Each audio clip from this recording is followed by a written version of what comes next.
Hello, everybody. This is Hondo Carpenter, your Las Vegas Raiders beat writer on Sports Illustrated and the host of the Las Vegas Raiders Insider Podcast. It's good to be with you tonight. I am here in Baltimore at M&T Bank Stadium, where the Raiders just got the 26-23 upset win over the Baltimore Ravens. And if you're a regular listener to this podcast, you know that I told you, although I predicted a loss, I would not have been shocked by a win.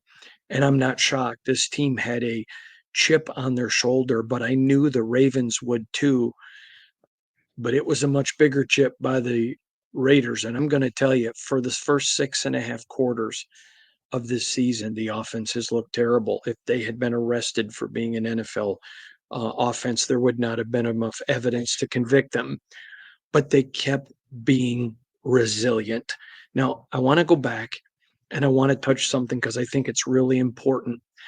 A lot of people were frustrated with me last week because I kept saying, just relax. I didn't back off on my 10-win prediction, even with a loss. I said last week's loss is going to hurt all year. It's a win that they should have had. But an upset down the road can balm that wound. Well, you just got it. You just got a major upset. In fact, I was told by someone, I did not confirm this stat, that it was the third biggest upset of the Ravens at home in their history. So it was a monster win by the Raiders to come in here. Now, a lot of people were mad early on. I was wrong on Antonio. Gardner sucks. Getsy sucks. Fire everybody. And you have that prerogative as a fan. But as a non-fan media member, it's my job to report as the season plays out. The Raiders recovered. That is a very big deal. Now, was it pretty? No. I'm not going to pretend it was pretty. But what it was a win. And Al Davis never said just win pretty, baby. That BS gets thrown out the window by anyone with a brain. I know a lot of teams that have lost scoring 50 or 40 that would have rather had a win with a field goal.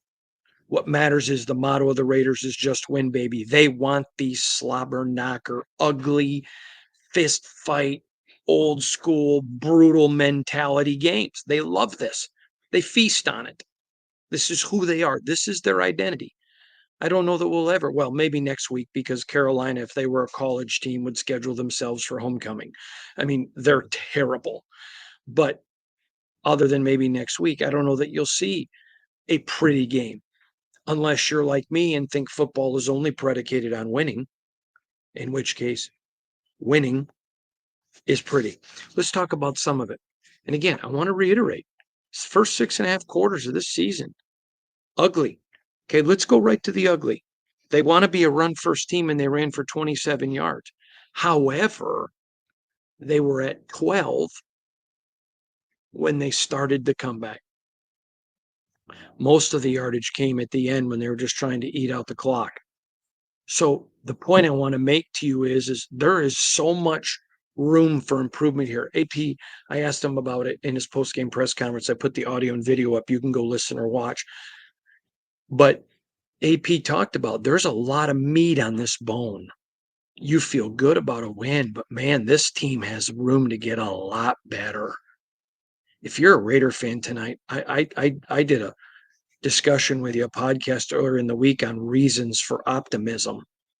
And people called me a lot of names, including a Mark Davis bootlicker, whatever that is. But the point is, my job was reality. You should be inspired today by your team if you're a fan of the Raiders. They found a way to beat a team that many people thought was going to make the Super Bowl. They found a way to avoid 0-2. They found a way to be right where I predicted them when the season started after 2 games, 1-1, although I predicted them to win in LA and lose here. Who cares? They're 1-1. And they just won. That should be what resonates with you. Now, the run game, terrible. But let's talk about that. You know, you have Colton Miller, who didn't play towards the end of last year in the entire offseason. But here's what got me in the locker room afterwards. Devontae Adams was discussing that he got pretty emotional. And he's basically telling the team, I'm tired of having to sit around and beg our defense to keep us in games. Let's go. And the first half of the third quarter was not good. Not good. And then I put, if they don't do something quick, they're going to have to do something drastic. And they finally got it together. And the offensive line that Raider Nation thought they were going to have, you saw it, especially in the fourth quarter and really the second half of the third quarter. So there's a ton of reasons for optimism. The biggest reason for optimism is that they played ugly and found a way to beat one of the best teams in the National Football League. That's a big deal. So, a ton of room for improvement. Wasn't like they played perfect and you're sitting there thinking, geez, they got to play perfect every week to win. No, they just played crappy and they won. And how many times have I told you, good football teams find a way to win when they're not playing well? That's exactly what you saw with this Raider team today. I held to my 10-win prediction on the season last week, and I have no reason to change it today. In fact, there's a lot of reasons to be encouraged if you're a Raider. Let's talk about the offense now. Gardner was 30 of 38 for 276 yards, sacked 5 times, 1 TD, 1 interception with a QB rating of 95. Very good quarterback rating. You want that over 100, but still pretty good. 5 sacks. But what was really nice is coming down the stretch, no sacks when that offensive line just came together. I said this 3 or 4 times last week, and I will say it again. Colton Miller in the fourth quarter was different, but he's not 100% just physically and getting back into the game. But there is zero reason to doubt him.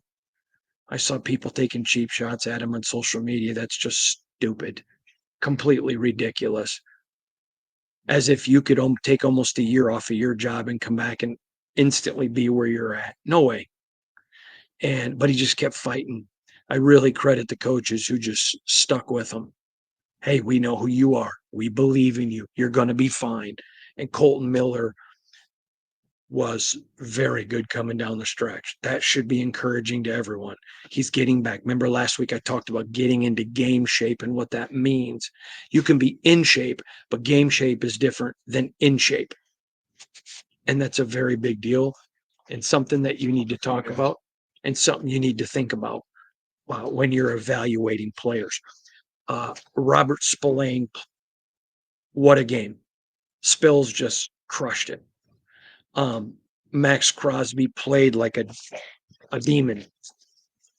And I'm going to find some stats here, defensive stats, because, and let me just tell you, Max Crosby dominated the game.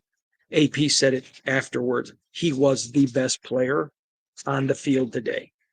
And yes, we know that he was on the field with Lamar Jackson, but was still the best player. All right, let's look at some of these Raider stats.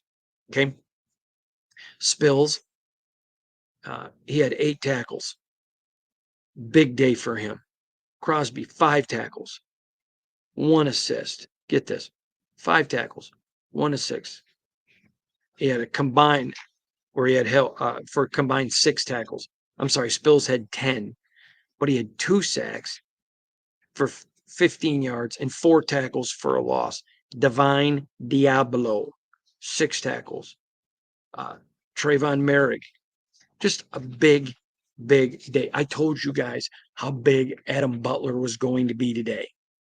And if you watched the game, you saw exactly what I'm talking about. Christian Wilkins. I mean, it was just the defense was outstanding today. The defense was not good. The defense was freaking outstanding. But if you're going to talk about freaking outstanding, the Raiders, as you know, did not go quarterback. They were stunned that Brock Bowers was there. I've been telling you since draft night, a generational talent. He followed up a great first game with an even better second game. Listen to some of these stats from him. Devontae had 9 receptions, 110 yards, and a touchdown. Brock Bowers had 9 receptions on 9 targets. That means every time they threw to him, he caught it. Jacoby Myers being Jacoby Myers, 4 catches, 29 yards. Zamir White, 3 catches. Trey Tucker, 2. Amir Abdullah, Michael Mayer, and of course, Harrison Bryant, 1 target, no catch. Now, I want to talk to you very quickly. I told you this offseason that the 12 personnel grouping was going to create some opportunities where they couldn't, triple team Devontae. You saw him double teamed a lot. There was some single. There was a lot of double, but no, I didn't see one triple today. Why? Because they got Bowers and Mayer into it, 10 catches from their tight ends. And it opened up the game and it created room for everybody else. I think Gardner Minshew deserves a lot of credit. People do not like the checkdowns, and I don't blame you. But if you're getting crushed, and sometimes you have to do that, but he still found a way to throw the ball. Now, I don't like all the throws behind the line of scrimmage, but who cares if you're winning? The point is, I'd like to see a little bit more, like we saw in the third quarter, put your foot in the ground and throw down the field.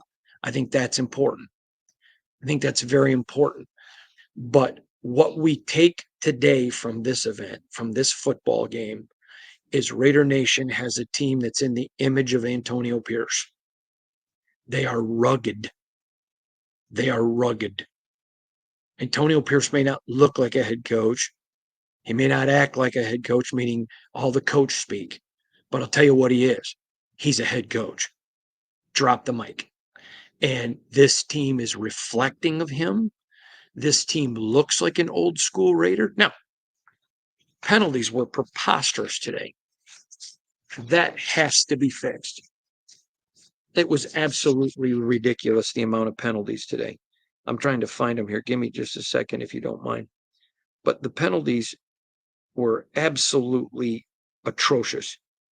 And you can't win on a regular basis with those kind of penalties. The advantage is, though, we know that Devontae cleans it up. Now, think about this. The Raiders had 3 penalties. So you may say, well, that's not atrocious. Well, it is when AP says he wants 0. But I'll tell you what was atrocious is the Ravens had 11. Let me just read this to you. I got to find it, but as soon as I do, I'm going to read it to you because the Raiders had 3 penalties for 15 yards, but the Ravens had 11 for 109. Somebody sent me a thing on social media. Well, the Raiders better not celebrate this. The Ravens lost it. Okay. Well, that means the Chargers couldn't celebrate last week because the Raiders lost it. Come on. That's just ridiculous. They won. They won. And it was an absolute big day for the Las Vegas Raiders. They went in. So, what's the complete recap? Let's talk about 5 things. Number 1, coaching. Antonio Pierce, you saw him in the game. 4th and 2, win for it. Didn't get it. Okay. But just showing them, I believe in you guys. We're here to win. We're not here to just lose on a field goal and say, oh, we only lost by a field goal on the road. No, we're here to win. And he kept coaching and stuck with his guns, stuck with his coaches, let the coaching. The problem has been execution. And I talked to you about that back at training camp. No need to revisit it right now. And I'm not pretending everything was pretty. But remember, Al, just win. They just won. Nike's motto, just do it. Well, the Raiders should have shirts today that said, just did it. Thank you. Now, so the first thing was coaching. It just stayed consistent. When coaches begin to panic, the players feel that. Number 2, the players took a sense of ownership. Again, I told you Devontae, and you need to go listen to that or watch that video I put up in the locker room, but talked about, there was anger. There was anger. And, we're tired of doing this to our defense. Let's go. And they responded. Number 3, you have a team that, talked about we were getting 10 points. We weren't even respected. They felt nationally disrespected. And what do good teams do? They put a chip on their shoulder. I was talking to a very dear friend of mine during the game. I think it was during the game. It may have been last night. I don't remember. But he talked about the good ones find a way to get motivation. They just find a way. And I can tell you, as somebody that knows Irvin and watched a lot of great players over my career, the best ones find the littlest things for motivation. The 4th thing is You still have AJ Cole and Daniel Carlson.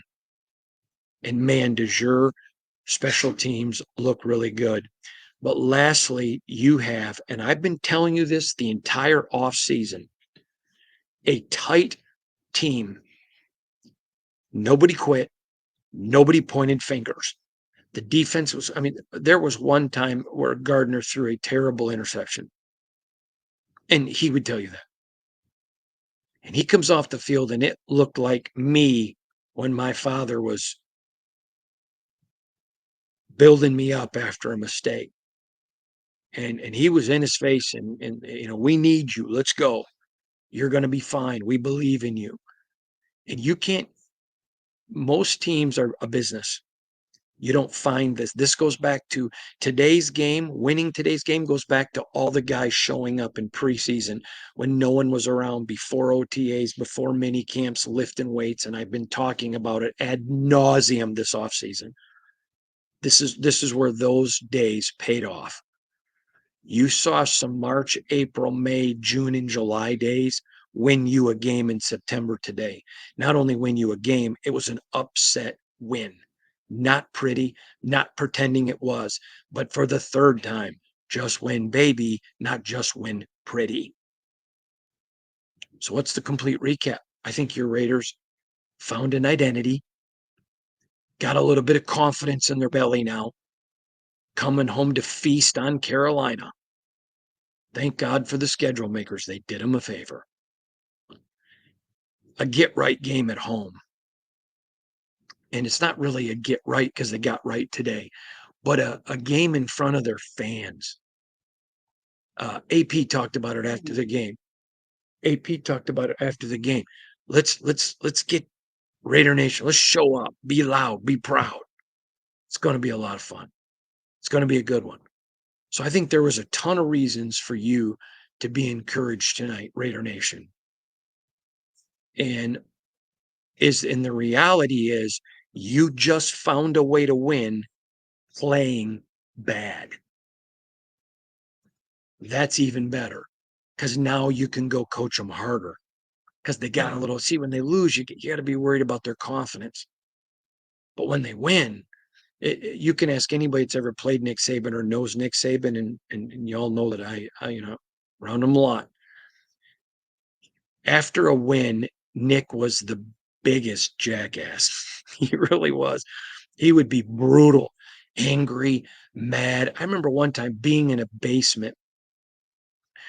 There's a little after game party, and Nick's in the basement, almost hiding in the corner, mad after a win. But after a loss, he'd be the happiest guy in the world, telling his guys, it's no big deal. You're going to respond. You're going to, why? But after a win, you can push them harder. And these guys respond to the pushing. They love their coaches. There's great unanimity from the staff to the players, and the players back up to the staff. Raider Nation, you just did a big deal. You just went into freaking Baltimore against the number one seed in the playoffs last year, and you whooped them. You beat them up physically. You made them have 11 penalties. You made them make the dumb mistakes. You rattled their cage, and you got the win. Now, real quick, could not tell how big the crowd was just because Baltimore wears a lot of black too, but Raider Nation showed up and they were loud. Even AP talked about that end of the game, from that halfway through the third quarter, the rest of the game, they were so loud. And great job, Raider Nation. You showed up and you showed out. Great win, 26-23. Should be a lot of excitement. This team now has some games in front of it, winnable games now. Now the secret's to take one game and turn it into 2 and 3 and 4, get a winning streak going, get some extra confidence, get that burgeoning sense of expectation up now. See, they came into this game with hope, but now they leave with faith. You say, well, what's the difference, Hondo? Faith is the substance of what you hoped for. Okay. You can have hope, but faith is resiliency. They hoped they would win today. Now they believed it, but they still hoped. Now they know we went on the road and beat the number one seed on the road. I don't think they were intimidated in the least bit. I'm not saying that they were, but now they can point to something. See, when they pointed to Kansas City last year at Christmas, half this team wasn't on the team. Now the rest of the year, don't forget Baltimore, boys. There you go. I think that's a complete recap. It was ugly, but it was a win. And that's all that matters. Raider Nation, you are 1-1. And you're looking better. As bad as you looked, you can get better. I'll never forget one time this guy came up to me and he said to me, "You know what?" I go, "What?" He goes, "You're fat." I said, "Yeah, well, you're ugly and I can lose weight. I don't care what anyone says about your Raiders. You can just say, yeah, and we can get better." So there you go, Raider Nation. Hope you enjoy this one. Have some fun with it. Kick back, relax, understand it's going to be a long year. There's going to be some podcasts after some losses with a lot of frustration, but there's going to be more podcasts after wins. Enjoy it. The off season is so long. It sucks. It's terrible. Enjoy this. Your team refuses to quit. If there's anything that embodies the Raider Nation more than that, someone please tell me.